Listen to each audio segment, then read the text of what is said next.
Enfermeros de salas psiquiátricas, ¿qué hizo un paciente que los dejó sin palabras? Durante mi rotación de salud mental en la escuela de enfermería, era una instalación para menores, conocí a un chico para quien me hicieron hacer la admisión, inventariar sus pertenencias, llevarlo a su habitación. Él estaba en la sala de admisión esperando, sin ropa, dibujando círculos por toda la habitación con desechos humanos. Una vez que llevamos a ese chico a su piso, me presentaron a un adolescente que tuvo un brote psicótico de algún tipo y solo decía diferentes entonaciones de turn down for what en respuesta a todo. Dijeron que ya llevaba como 3 semanas así. Me senté a almorzar con una chica que parecía súper normal, hasta que las enfermeras me dijeron después que había desvivido a su hermana atacándola con un arma blanca repetidamente cuando tenía 10 años y su hermana 4. Un turno de 12 horas fue suficiente para mostrarme que nunca, pero nunca quiero ser enfermero psiquiátrico. Hay algunas personas que no tienen verdaderos trastornos psiquiátricos pero terminan en la instalación. Había un dulce hombre mayor que tenía el habla arrastrada y pensaron que había tenido un derrame cerebral. Le hicieron algunas pruebas y resultó que tenía ELA, enfermedad del sistema nervioso que debilita los músculos y afecta las funciones físicas. Era del tipo que comienza en la garganta. Le dieron la noticia y lloró durante 2 días seguidos. Le ponía canciones de country antiguo en mi teléfono, aunque se supone que debes dejarlo en tu casillero. Estuvo allí durante 1 año y medio. Tuvimos que verlo deteriorarse lentamente. Primero perdió el habla, luego no pudo tragar. Luego, su cabeza y cuello se bloquearon en una cierta posición.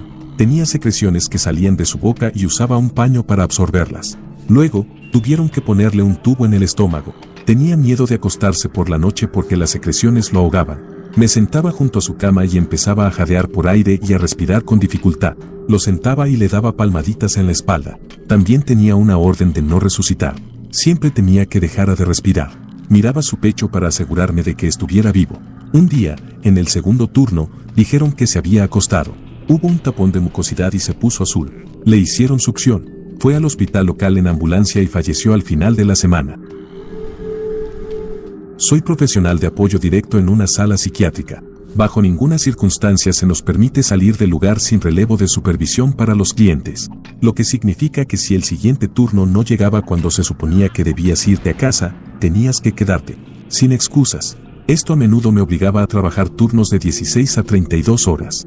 Se suponía que debía salir a medianoche en un sitio rojo. Rojo significa pacientes con un nivel alto de trastorno psicótico, y mi relevo no apareció para su turno de 12 a 8 am. Había estado allí desde las 8 de la mañana. Tenía que quedarme. Había un cliente en particular que se ponía peor con la esquizofrenia durante la noche. Me dijeron que solo hombres trabajaban el turno nocturno en este sitio porque este cliente se volvía extremadamente agresivo con las mujeres y yo era pequeña, mido 165 centímetros. A las 2 de la mañana, el cliente entra en la sala de supervisión del personal. Solo una habitación con una mesa, silla de plástico, radio y una nevera. Estaba haciendo el papeleo. El cliente comenzó a dar vueltas alrededor de mi mesa, rascándose desesperadamente la cara y murmurando necesito matar una y otra vez mientras me rodeaba. Llamé a mi supervisora. Le dije lo que estaba pasando y que iba a irme porque temía por mi vida y estaba extremadamente cansada. Básicamente, me dijo que si me iba, me despedirían. Tampoco me permitían encerrarlo en su habitación porque los sitios donde trabajaba eran casas propiedad de la compañía donde alojaban a individuos con trastornos mentales. Querían fomentar una sensación de este es tu hogar para que tuvieran libertad total sobre la casa y dónde ir. Puse la mesa de plástico en la esquina y me posicioné entre la esquina y la mesa y llamé a la policía. La policía me escoltó fuera y me negué a volver al trabajo. Los días siguientes mi jefa siguió llamándome y preguntándome si podía volver a trabajar ya que tenían escasez de personal y le dije que se olvidara de mí. Tengo muchas historias. Una triste pero fascinante. Esta niña bonita, probablemente de unos 7 años, había llegado alrededor de las 2 de la mañana a nuestro centro. Era adorable, súper dulce y un poco lenta. Inmediatamente me hice amigo de ella, y seguía preguntándome por qué servicios de protección envía a estos niños que me parecen estar bien con nosotros. Ella no debería estar aquí, o eso pensaba. Resulta que esa tarde ella llegó a casa de la escuela, la puerta principal estaba desbloqueada, así que entró por el garaje. Abrió la puerta y ahí estaba su papá. Papá tenía una motosierra y literalmente estaba usándola con alguien, creo que era un miembro de su familia. Ella aún no comprendía lo que estaba pasando, o estaba en algún tipo de shock, no podía decirlo. Pero maldita sea, esa me dejó boquiabierto y nunca lo olvidaré. Soy enfermera. Lo siguiente no ocurrió en el trabajo. Una noche, saliendo del cine con mi hijo de 11 años, pasamos junto a una joven desaliñada que evidentemente estaba angustiada. Le pregunté si estaba bien. Dijo que no lo estaba y rompió en un llanto incontrolable. Le di un abrazo y le dije que todo iba a estar bien. Nos quedamos así durante mucho tiempo. Pude notar que estaba seriamente desequilibrada y desesperada. Para resumir, había estado en una retención psiquiátrica en un pequeño hospital comunitario al norte de nosotros. La habían dado de alta y le dieron un boleto de ida a la ciudad donde estaba el cine y simplemente la dejaron allí. Ella enumeró una larga lista de medicamentos psiquiátricos y ansiolíticos, junto con sus dosis, que le habían recetado pero que no había estado tomando porque no tenía acceso a ellos. Me contó su historia, trabajos perdidos, hijos perdidos, un divorcio. Era desgarrador. Intenté convencerla de que me dejara conseguirle ayuda, y su reacción fue la esperada. Dijo que había estado vagando por los alrededores del centro comercial durante 3 días, y se veía así. Le di los $40 que tenía conmigo. Llevé a mi hijo al coche, llamé al 911 y expliqué la situación. Quería que mi hijo experimentara la primera parte, donde mostramos compasión a las personas en su momento de necesidad. No quería que viera la parte fea donde la llevaban bajo custodia. Conduje hasta donde había estado, esperando mantenerla vigilada hasta que llegara servicio médico, pero ya se había ido. Supliqué que la ayudaran, que la recogieran debido a que era vulnerable y un peligro para sí misma. Dudo que lo hicieran. Estaba tan alterada que dudo que haya hecho un buen trabajo articulando lo que necesitaba hacerse. No fue mi mejor momento. Maldita sea, todavía me conmueve. Espero que la hayan encontrado y esté en camino a recuperarse. En mi país, las personas con enfermedades mentales y las personas con dependencia química son tratadas como basura. Ojalá fuera diferente. Probablemente la historia más trágica que he escuchado proviene de mi madre, quien trabajaba en un hogar de cuidado en la isla de Man en los años 80, cuidando a una mujer de 80 años con demencia. Su nombre era Davina, y llegó a la isla desde Escocia cuando tenía 16 años para casarse con un hombre de la isla a quien había conocido durante unas vacaciones con sus padres. Él era guapo, acomodado y estaban locamente enamorados. Davina rápidamente se convirtió en la envidia de todas las mujeres solteras de la isla, ya que su nuevo esposo era muy deseado. Después de casarse, compraron una hermosa casa en el paseo marítimo y tuvieron una niña. Una mujer en la isla hizo todo lo posible para separarlos y difundió un rumor malicioso de que su esposo le había sido infiel. Era una isla pequeña en los años 1910, por lo que fue el tema de conversación del pueblo. Con el corazón roto y delirante, Davina tomó a su bebé recién nacido y caminó hacia el mar. La sacaron, pero su bebé fue arrastrado por las olas. Fue inmediatamente institucionalizada a los 17 años y pasó toda su vida en una sala psiquiátrica hasta que la trasladaron a un hogar de cuidado cuando desarrolló demencia. Toda su vida completamente perdida. Todos los días le preguntaba a mi madre dónde estaba su bebé y, a menudo, se escapaba e intentaba caminar hacia la playa, a menos de 1 kilómetro de distancia, presumiblemente para ver si su hijo había aparecido. Mi madre le dio una muñeca y ella lloró de felicidad, creyendo genuinamente que habían encontrado a su bebé. Realmente creía que la muñeca era su propia carne y sangre. No es mi historia, pero he escuchado muchas de mi madre. Ella no trabaja en una sala psiquiátrica, pero trabaja con personas que encontrarías allí. Iba a visitas para revisar a las personas y ver si necesitaban ser ingresadas en cuidado, etc. De todas formas, una que se destaca para mí fue una vez que recibieron una llamada sobre una anciana. Creo que fueron los vecinos quienes llamaron. No conozco los detalles de la llamada, pero se decidió ir a visitar a esta señora. Llegaron, tocaron el timbre y, después de un rato, una anciana abrió la puerta. No se había estado cuidando en absoluto en lo que respecta a la higiene personal. Tenía el cabello largo, uñas largas, estaba sucia, etc. Y también, solo llevaba una bata, que estaba abierta. Les permitió entrar. El apartamento se veía como uno esperaría de acuerdo con la descripción de la señora. Sucio, inmundo, basura por todas partes y, por supuesto, un muy mal olor. Caminan más adentro del apartamento para charlar con la mujer. Después de un corto tiempo, mi madre empieza a oler algo aún peor. Mira alrededor y ve algo cociéndose en la estufa. Se acerca y mira en la olla. La mujer estaba cocinando sus propios desechos, con papel higiénico y demás. Incluso había un cucharón. No recuerdo más que eso, pero supongo que la llevaron a cuidados. Había un residente en la unidad de cuidados intensivos del asilo de ancianos donde trabajaba que tenía Alzheimer y estaba gravemente deprimido. En mi primer día, cuando todavía estaba en capacitación, me llamó pidiendo ayuda. Me acerqué a él para ver en qué podía ayudarlo, se dio vuelta, me miró a los ojos y, sin un atisbo de alegría en sus ojos, me dijo que por favor terminara con su miserable vida. Mis ojos se abrieron de par en par y no dije nada, porque estaba tratando de procesar toda la situación. Afortunadamente, mi entrenador notó lo que estaba pasando y vino a recogerme. Más tarde supe que el tipo era un psicólogo clínico que había pasado su vida estudiando Alzheimer. Así que, cuando empezó a notar que mostraba síntomas, se deprimió mucho y empeoró muy rápido. Ahora vive en el asilo de ancianos, horriblemente deprimido todo el tiempo, y no recuerda por qué. Fue algo muy oscuro para enfrentar en mi primer día, y solo terminé trabajando allí durante un mes. Mi novia, la llamaremos Kai, trabaja en un segundo empleo en un centro que brinda servicios de salud mental. Más específicamente, trabaja en una instalación que reintegra a personas con esquizofrenia severa, trastorno bipolar, adicción a las drogas, etc., de vuelta a la sociedad. Estas personas viven en un edificio de apartamentos que es propiedad y está operado por esta organización. El trabajo principal de Kai es distribuir medicamentos a los residentes. Una noche recibió una llamada de una residente que le dijo que necesitaba ayuda. Kai subió a la habitación de esta mujer, llamó a la puerta, le dijeron que entrara, abrió la puerta y la vio de pie en su sala de estar sosteniendo un arma blanca en su cuello. Ambas muñecas de la residente ya estaban lastimadas y manchadas de rojo. La residente procedió a herir su cuello horizontalmente. En ese instante Kai escuchó gritos provenientes del baño. Entró al baño y encontró que el teléfono de la residente estaba en una llamada, en modo altavoz, con su madre. Kai le explicó a la madre de la residente quién era y que necesitaba llamar al 911. Había tanto líquido rojo en el lavabo del baño que había saturado completamente un rollo de toallas de papel que se había caído. Kai tomó algunas toallas, corrió de regreso a la residente, las envolvió alrededor de sus muñecas para intentar detener la pérdida de hemoglobina y luego llamó al 911. La ambulancia llegó y se la llevó. De alguna manera milagrosa, la residente sobrevivió. Esa misma noche, Kai tenía que revisar a otra residente que no había hecho un registro en las últimas 24 horas. Kai fue a la habitación de la mujer y tuvo que entrar ella misma debido a la falta de respuesta después de tocar y llamar al teléfono de la residente. Abrió la puerta y encontró a la mujer sin vida en su sillón reclinable. Es innecesario decir que Kai quedó bastante traumada después de trabajar ese turno. No soy enfermera, pero estuve temporalmente en un pabellón psiquiátrico. Estaba jugando ajedrez con un tipo que se levantó para ver al terapeuta que tenían en el lugar.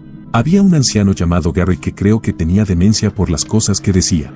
Nunca fue violento, pero a veces pensaba que era un maestro en ciertas situaciones, decía cosas muy extrañas y una vez limpió la mesa con su camisa. Una vez se quedó dormido junto a mí en una silla también. Una que nunca olvidaré fue cuando miré a través de la puerta del pasillo. Yo estaba en la sala de recreación principal, el pasillo conducía al resto del lugar.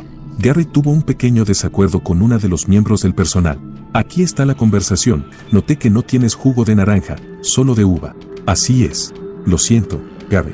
Gary asiente lentamente con la cabeza. Estás despedida. Y luego se aleja. Supongo que ahora estoy despedida, dijo la enfermera riéndose. Espero que esté bien. Tuvo algunas situaciones así cuando estuve allí. Nada grave, pero no pude evitar reírme de algunas de ellas. Tal vez no sea sorprendente, pero sí una realización absolutamente fascinante a la que llegué mientras trabajaba con un paciente en particular. Un paciente con esquizofrenia estaba describiendo sus alucinaciones. La mayoría de las veces experimentaba alteraciones visuales como ver un burbujeo e inclinación de su campo visual, pero cuando su ansiedad se elevaba, alucinaba con un gran perro negro que entraba en su habitación o lo veía al final del pasillo. En ese momento yo era estudiante y estaba reacio a preguntarle si estaba familiarizado, pero lo que su descripción me recordó de inmediato fue el Grimm del folclore y las leyendas europeas antiguas, más recientemente referido en Harry Potter. El Grimm se describe como un perro negro etéreo que servía como presagio de muerte inminente para quien lo viera, invisible para todos los demás. Eso me hizo pensar, ¿eso era esta alucinación de un perro común? Asumiendo que sí, ¿qué les pasaba a las personas en la Edad Media y siglos posteriores que tenían episodios psicóticos? ¿Cuánto tiempo vivían? Imagino que una persona esquizofrénica viviendo en una época y lugar sin concepto de atención médica mental fácilmente se encontraría en altercados, infringiendo la ley y tomando decisiones generalmente malas que pueden terminar en una muerte accidental, un encuentro fatal con un hombre o una bestia, ejecución o el final todavía común para las personas psicóticas. Se quiten sus vidas. Mi suposición es que tal vez las personas de Europa que experimentaban episodios psicóticos alucinarían con el Grimm. Le contarían a otros que por supuesto no podían verlo y a medida que su psicosis empeoraba encontrarían su muerte prematura. Quizás esto ocurrió lo suficiente como para que se corriera la voz de que si veías a este infame perro negro, tu tiempo estaba cerca de terminar. Una búsqueda ligera de Grimm, más el término esquizofrenia, no me arrojó resultados. Me encantaría profundizar en esta hipótesis algún día. No soy enfermero, pero fui paciente. Estuve internado después de un intento de desvivirme a mí mismo. Soy diabético y me cambiaron la insulina por una que nunca había usado porque no estaban familiarizados con mi tratamiento. Me dieron insulina alrededor de las 7 de la tarde. Me quedé dormido alrededor de las 9, pero me desperté a eso de las 11 porque me sentía raro, es decir, como si mi glucosa estuviera baja. Fui a la estación de enfermería y le dije a la enfermera que necesitaba que me revisaran la glucosa. Ella me dijo que era hora de dormir y que me volviera a acostar.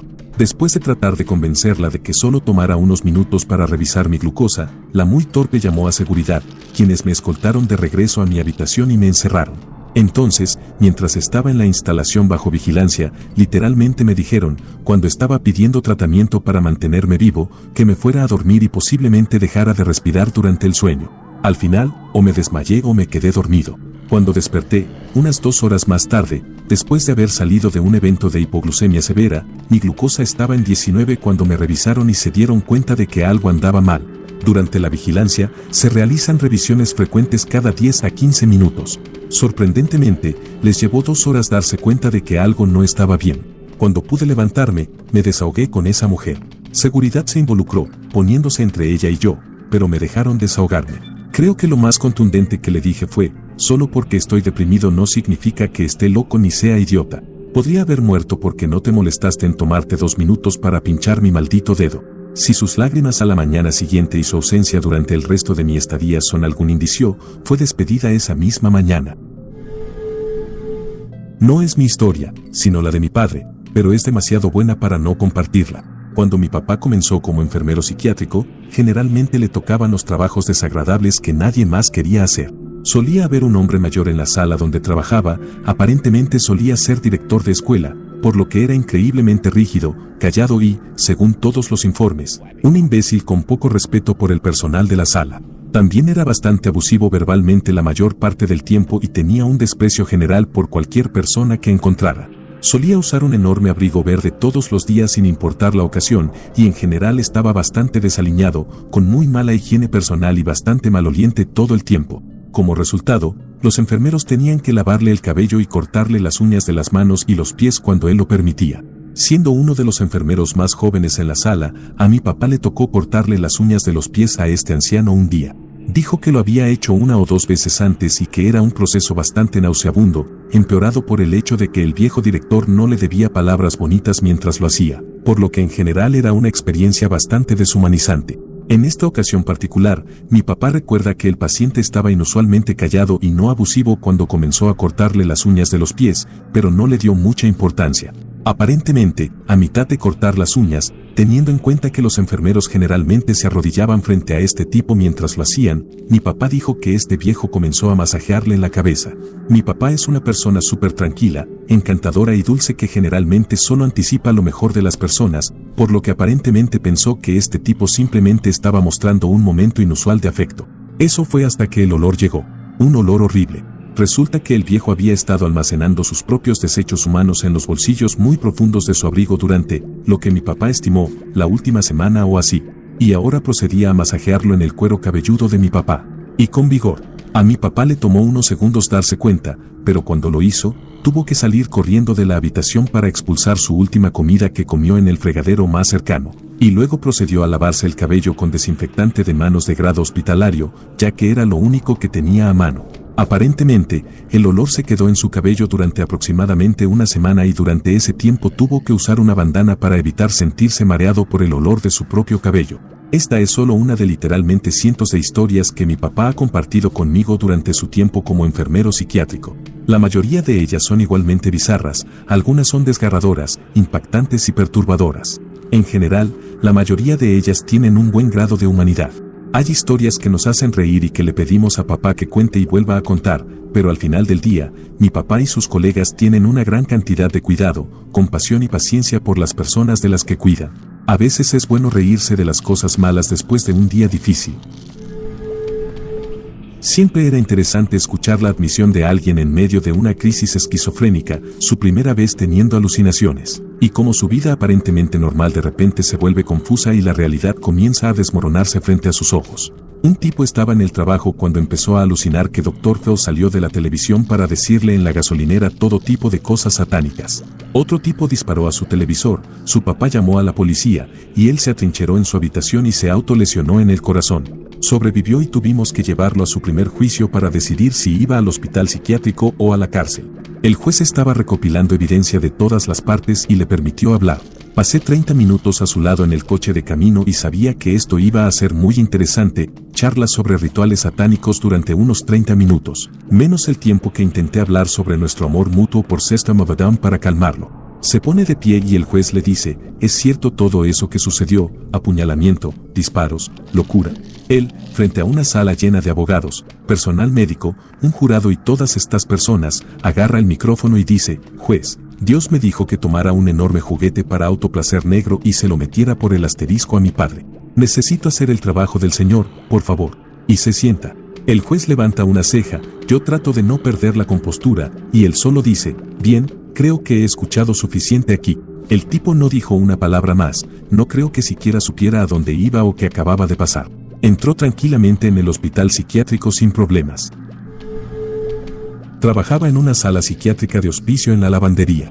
Pasaron todo tipo de cosas locas, espeluznantes y asquerosas, pero una se me quedó grabada y aún me da pesadillas. Había un hombre mayor apodado Hunter, y aunque era físicamente capaz, tenía la mente de un niño. Siempre llevaba uniformes de Disney al trabajo, y eso lo hacía feliz.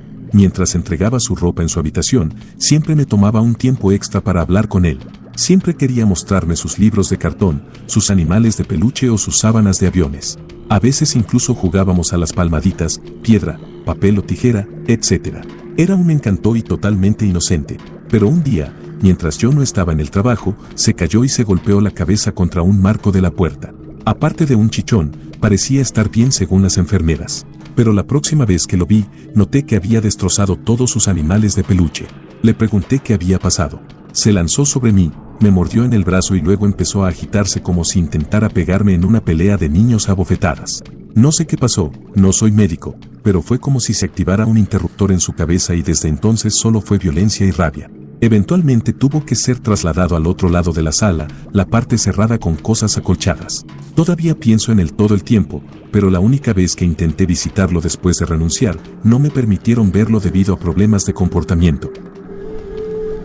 No soy enfermera, pero vi algunas cosas divertidas aterradoras salvajes durante mi estancia en mi amigable sala psiquiátrica de barrio. Lo más aterrador fue probablemente mi compañera de cuarto. No estoy aquí para juzgar porque sé que cada paciente tiene sus razones completamente válidas para terminar en una sala, pero en la que yo estaba era la sala para todos los diagnósticos. Esquizofrénicos, desintoxicándose, bipolares, ansiosos, con TOC, sociópatas, deprimidos, personas que se autolesionan, todos estaban allí.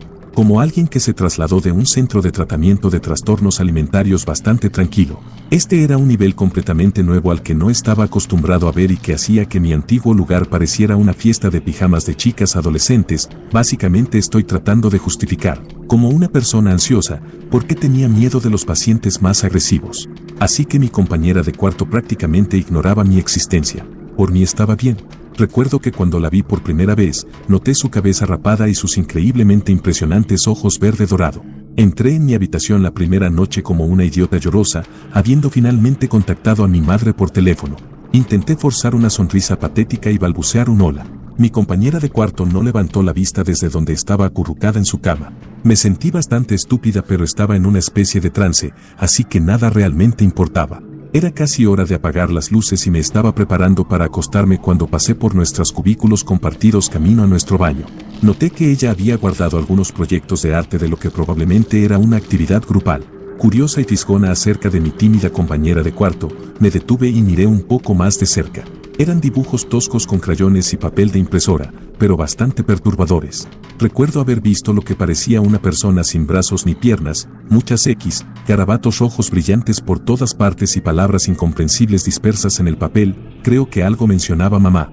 Me reí para mis adentros, pensé supongo que moriré y me fui a la cama. Esa noche hubo tormenta.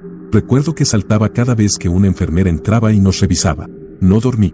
Nunca llegué a conocer a mi compañera de cuarto antes de irme y solo la escuché hablar una vez, pero me sentí mal por ella. Me pregunto qué había sucedido en su pasado que creó imágenes tan oscuras en su mente. ¿Quizás algún tipo de abuso?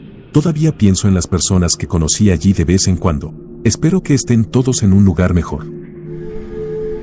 Más de 2 años como enfermera psiquiátrica en una unidad de confinamiento. Lo más divertido que me dejó sin palabras fue un paciente que me lanzó una galleta. Luego sacó a relucir sus partes íntimas. Después hizo volteretas por el pasillo mostrando sus partes. Algo memorable fue una joven atractiva que estaba psicótica e inestable. Estaba gritando en la sala de grupo y luego se fue a su habitación. Esperaba que se calmara. Escuché a un técnico gritar «No, para». Corrí y vi que había dibujado con su líquido rojo menstrual por toda la ventana y el baño. Mientras el técnico corría a buscar productos de limpieza, le pregunté qué estaba haciendo. Ella se puso rojo en los labios y dijo «lápiz labial». Le grité que parara mientras me ponía guantes. Empezó a llorar y, antes de que pudiera limpiarla, sacó un paquete de jugo de limón de su bolsillo y se lo echó en los ojos diciendo «No quiero estar aquí, ahora soy invisible». Lloraba fuerte y como una niña mientras la cambiábamos y le lavábamos los ojos. La historia más triste que me dejó sin palabras. Hombre de unos 30 años. 1,80 m de altura y 113 kilos. Mentalmente, tal vez de 4 años. Activamente alucinando y delirante. Ya había pasado 3 meses entre otros 2 hospitales. No podía escribir su nombre, ni verbalizar su apellido. No podía responder de dónde era o dónde vivía. Tenía alta presión arterial. El día que llegó solo tenía la ropa que llevaba puesta. Sus zapatos tenían agujeros del tamaño de una moneda de $1 en la suela. Estuvo en nuestra instalación 5 meses. Es una instalación de corta estancia normalmente. Ningún familiar lo visitó. No se logró contactar con éxito a su familia en esos 8 meses. Nuestro personal le compró ropa. Nuestra trabajadora social se esforzó durante meses para encontrar un hogar grupal que pudiera aceptar problemas psicóticos e intelectuales. Ocasionalmente atacaba a otros hombres debido a las voces y miraba a las mujeres diciendo «dame un beso» antes de abrazarlas. En resumen, la trabajadora social encontró un hogar grupal para él. El personal se aseguró de que tuviera ropa y zapatos decentes y lo dimos de alta. La señora que lo iba a llevar lo llevó a la oficina del Seguro Social con nuestro director de la unidad presente para transferir su cheque al hogar grupal. Inmediatamente su familia empezó a llamar porque se enteraron de la transferencia del cheque, después de 8 meses. Vinieron y lo recogieron del vestíbulo, tuvimos a un técnico sentado con él hasta que llegaron varias horas después, y no hablaron con ningún miembro del personal. Espero que no se haya perdido en las calles y haya perecido. Le habría encantado ese hogar grupal.